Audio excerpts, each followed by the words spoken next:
Hello everyone, welcome to Neetex biology. My name is Chhotu Prajapati और आज मैं आप लोगों को एनिमल किंगडम का सेकंड लेक्चर पढ़ाने वाला हूं और इस लेक्चर में बहुत मजा आने वाला है, इसलिए आप लोग लास्ट तक लेक्चर के बने रहिए।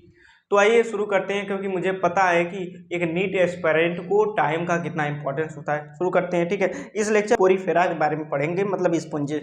तो पोरीफेरा ऐसे ही नाम पड़ गया, कोई उठाया किसी एनिमल को, किसी ऑर्गेनिज्म को, उसका नाम पोरीफेरा रख दिया, ऐसा तो होगा नहीं। कुछ ना कुछ उसका रीजन रहा होगा, कुछ ना कुछ साइंटिफिक उसके कॉज रहे होंगे जिसकी वजह से नाम उसका पोरीफेरा पड़ा।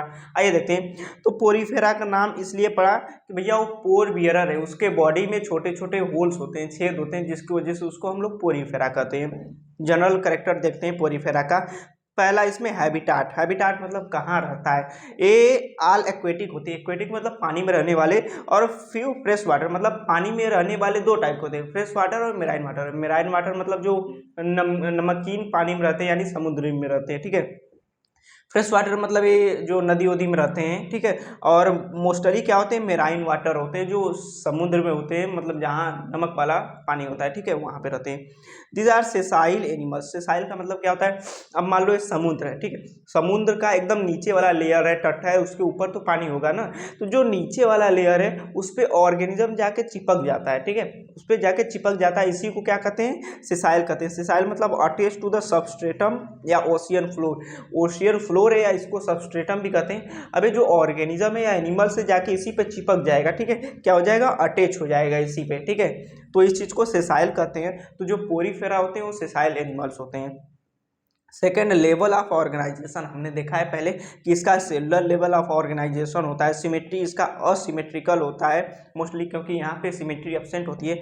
क्योंकि यहाँ पे देखो पोरीफेरा का इमेज देखो। अब पोरीफेरा को चाहे ऐसे काटो, ऐसे काटो, ऐसे काटो, ऐसे काटो, फिर भी इसका एक साइज दूसरे साइज के बराबर नहीं होगा, इसलिए इसको असिमेट्रिक बोलते हैं। इसको ऐसे काटो, ये देखो सेम हो रहा है, नहीं। अब ऐसे काट रहे हो तो ऐसा लग रहा है कि इधर वाला सेम है, लेकिन ऐसा बिल्कुल नहीं है। हम लोग को दिखाई दे रहा है कि सेम है, लेकिन ऐसा होता नहीं है। अब इसको ऐसे काटो, ऐसे काटो, ऐसे काटो, किसी भी एंगल से, किसी भी साइड से काटो, इसका एक साइड दूसरे साइड के बराबर नहीं होगा, इसलिए इसको असिमेट्रिक बोलते हैं। मतलब एक भी सिमेट्री प्रेजेंट नहीं होता है, ठीक है। आइए देखते हैं आगे। देखो fourth, germ layer. Germ layer absent होगा, ठीक है। Body plan, cellular aggregation, coelom absent होगा, मेटामेरिज्म एब्सेंट होगा, नोटोकॉर्ड एब्सेंट होगा। इतने चीजें इसमें एब्सेंट इसलिए है क्योंकि ये जो पोरीफेरा है प्रिमिटिव एनिमल्स है, प्रिमिटिव ऑर्गेनिज्म है, इसलिए इसमें अधिक से ज़्यादा चीज़ें क्या होती हैं, एब्सेंट होती हैं, ठीक है। अब देखो यहाँ पे वाटर कैनाल सिस्टम है, ये भी एक इम्पॉर्टेंट चीज़ हो जाता है नीट के लिए कि पोरीफेरा में वाटर कैनाल सिस्टम होता है। इसको पढ़ना हमारे लिए बहुत इंपॉर्टेंट है। ये देखते हैं, देखो पहला नंबर, ये मान लो एक पोरीफेरा का बॉडी है, ठीक है। पोरीफेरा का बॉडी है, उसके बीच में स्मॉल होल्स होते हैं, ओस्ट्रिया। हमने कहा है ना कि पोरीफेरा का नाम इसलिए पड़ा है कि उसकी बॉडी के अंदर पोर्स होते हैं, छेद होते हैं, इसलिए उसको पोरीफेरा बोलते हैं, ठीक है। तो वो जो होल्स होते हैं उसको ओस्ट्रिया बोलते हैं। ओस्ट्रिया क्या होता है, minute spore present in the body of Porifera, उसी को ओस्ट्रिया बोलते हैं। जो मैंने कहा कि पोर होते हैं जिसकी वजह से इसका नाम पोरीफेरा पड़ा, तो उसी पोर को ओस्ट्रिया बोलते हैं। अब वो पोर क्यों होता है, ओस्ट्रिया क्यों होता है, ताकि बाहर से पानी अंदर जा सके। अब पानी का काम क्या होता है अंदर जाने का, अभी हम लोग देखेंगे, आप लोग घबराइए मत। ओस्ट्रिया का काम होता है बाहर से पानी को अंदर ले जाना। अब पानी अंदर कहाँ पे जाएगा, स्पोंजोसील। स्पोंजोसील एक तरीके का कैविटी है। कैविटी मतलब खाली स्पेस है जिसमें पानी जाता है, ठीक है। अब स्पोंजोसील में पानी आया, ऑस्ट्रिया से पानी स्पोंजोसील में आया। स्पोंजोसील से पानी कहाँ पे आया, ऑस्कुलम में। ऑस्कुलम यानी आउटर लेयर, आउटर कवरिंग होता है, सॉरी आउटर ओपनिंग होता है, जहाँ से पानी बाहर निकल जाता है, वो भी सिंगल होता है, ठीक है। देखो वाटर कैनाल सिस्टम, ये पूरा चीज़ें समझ में आ गई। अब देखो देखो मैंने यहाँ पे एक चीज़ और पूछा जाता है।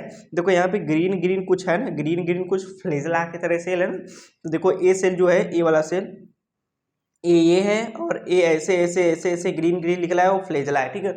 इसको क्या कहते हैं, कॉलर सेल या कोनोसाइट सेल बोलते हैं। क्या बोलते हैं, ये जो ग्रीन ग्रीन सेल है, ठीक है, ग्रीन ग्रीन सेल है, इसको कॉलर सेल या कोनोसाइट सेल बोलते हैं। अब इसका काम क्या होता है देखते हैं। These are flagellated cell lining the spongocoel and help in the movement of water. समझ में आया। जो फ्लेजिलर सेल है या जो कोनोसाइट कोनोसाइट या कॉलर सेल है, क्या करता है, पानी के मूवमेंट में हेल्प करता है। ठीक है, पानी बाहर से आ रहा है ऑस्ट्रिया से इस यहाँ पे स्पोंजोसील में, तो स्पोंजोसील से अब बाहर पानी जाएगा, स्पोंजोसील से ऑस्कुलम के थ्रू बाहर जाएगा, तो कैसे जाएगा, अपने यहाँ पर थोड़ी नहीं जाएगा, जो फ्लेजला ऐसे ऐसे ऐसे ऐसे उसको मूव करेगा तभी तो पानी बाहर जाएगा। ठीक है, वाटर कैनाल सिस्टम, ठीक है, वाटर कैनाल सिस्टम हमने ऊपर देख लिया सारी चीज। वाटर कैनाल सिस्टम किस में हेल्प करता है, हेल्प करता है डाइजेशन में, रेस्पिरेशन में, एक्सक्रीशन में, रिप्रोडक्शन में, मतलब ट्रांसफर ऑफ गैमेट, क्योंकि पानी के थ्रू हम लोग देखे हैं कि बहुत सारे ऐसे एनिमल्स होते हैं, बहुत सारे ऐसे प्लांट होते हैं जिनका जो गैमेट्स होता है पानी के थ्रू ट्रांसपोर्ट करता है, तो इसमें भी पानी के थ्रू रिप्रोडक्शन होगा। ठीक है, देखो पहले ऑस्ट्रिया है, ऑस्ट्रिया से पानी स्पोंजोसील में जाएगा, स्पोंजोसील से ऑस्कुलम के थ्रू बाहर निकल जाएगा। ये नोट करके एक पॉइंट लिखा है, the body is supported with skeleton made up of spongin fibre. हमारे अंदर भी स्केलेटन सिस्टम है जिसकी वजह से हमारा बॉडी सपोर्ट है, मतलब खड़ा है हमारा बॉडी। उसी तरह इनमें स्पोंजिन फाइबर होता है जिसकी वजह से इनका स्केलेटन प्रोवाइड होता है। स्पाइक्यूल क्या है, कैल्शियम सिलिकॉन का बना होता है। ठीक है, अब इसके अगर बात करें फिजियोलॉजी की, ठीक है, फिजियोलॉजी, डाइजेस्टिव सिस्टम, अधिकतर चीज़ें इनमें एब्सेंट होती हैं। एब्सेंट इसलिए होंगी क्योंकि ये होते हैं primitive organism.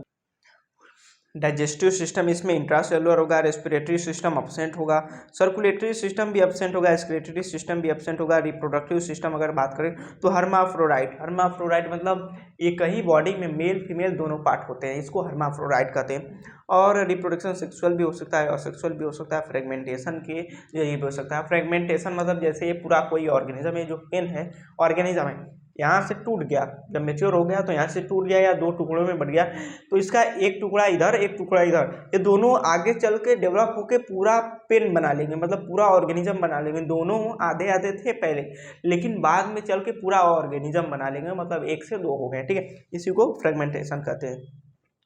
Fertilisation, internal fertilisation होता है। डेवलपमेंट क्या होता है, इनडायरेक्ट वाया लार्वा स्टेज। जैसे हम लोगों ने देखा है पहले मेंढक का जो बच्चा होता है वो मछली के बच्चे की तरह लगता है। ठीक है, मेंढक का बच्चा मछली के बच्चे की तरह दिखता है, लेकिन वो जैसे मेटामार्फोसिस करता है, ठीक है, मेटामार्फोसिस कर लेगा तो वो एक मेंढक की तरह दिखने लगता है।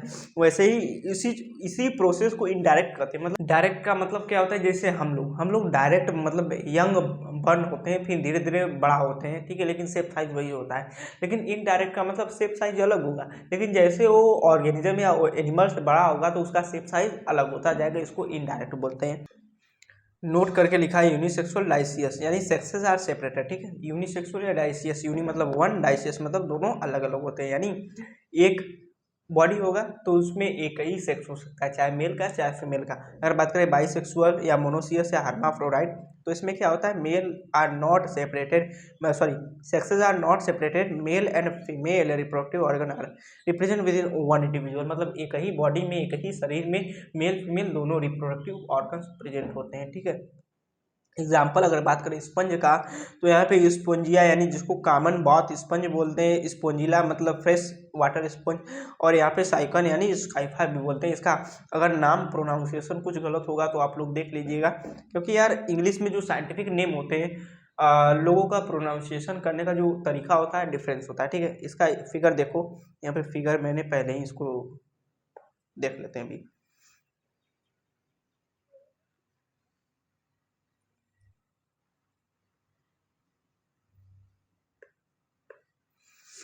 आइए देखते हैं, देखो स्पोंजिया, ठीक है, स्पोंजिया ए होता है, ठीक है, इसका फिगर, और स्पोंजिला ए होता है, साइकॉन ए होता है। ठीक है, तो आप लोग इसको याद कर सकते हैं। और पोरीफेरा सबसे प्रिमिटिव, सबसे आसान टॉपिक, सबसे आसान एक ऐसा फाइलम है जिसको हम लोग एकदम आसानी से याद कर सकते हैं, जहाँ बहुत ज़्यादा कॉन्सेप्ट का या बहुत ज़्यादा ट्रिक का जरूरत नहीं है। सो इसलिए मैंने यहाँ पे सिंपली इसको समझाया है। और बात करें आगे जो फाइलम होंगे उसमें ट्रिक की ज़रूरत होगी तो आप लोग चिंता ना करें, ट्रिक मैं दूंगा, याद कराने की जिम्मेदारी मेरी, बस आप लोग मेरे साथ बने रहिए। नीट की तैयारी साथ में करते हैं, साथ में एग्ज़ाम फोड़ते हैं। ठीक है, आप लोग अपना ड्रीम कॉलेज टारगेट